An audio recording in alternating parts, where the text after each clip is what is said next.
როგორც იცით, ადგილი ჰქონდა არასათანადო მოპყრობას ირაკლი დგებუაძის მხრიდან მზია ამაღლობელის წინააღმდეგ.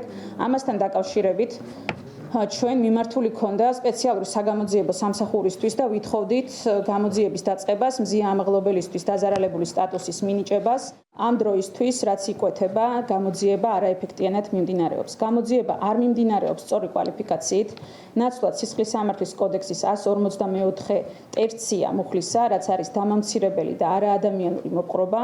გამოძიება დაწყებულია 333 მუხლით, ანუ სამსახურებრივი უფლებამოსილების გადამეტების მუხლით, რაც არასწორი კვალიფიკაცია, ეს მუხლი გაცილებით უფრო მსუბუქია, ვიდრე 154 ტერცია მუხლი. შესაბამისი სამართლებრივი საფუძვლების მიუხედავად, მზია ამაღლობელს ამ დრომდე არ აქვს მინიჭებული დაზარალებული სტატუსი, ამაზე ჩვენ უკვე დაწერილი გვაქვს საჩივარი პროკურატურაში. საგამოძიებო სამსახურს შინაგან საქმეთა სამინისტროსაგან ამ დრომდე არ მიუღია სასამართლოს მიერ 22 იანვარს გაცემული განჩინების საფუძველზე ბათუმის პოლიციის დეპარტამენტის კამერების ჩანაწერები, რომლებიც საქმისთვის არის არსებითად მნიშვნელოვანი მტკიცებულება. ასევე კამერების ჩანაწერები არ გადასცემია გამოძიებას ბათუმის მერიისაგან. ამ დრომდე არ არის საქმეზე დამაგრებული სხვადასხვა მედია საშუალებების მიერ გადაღებული კადრები.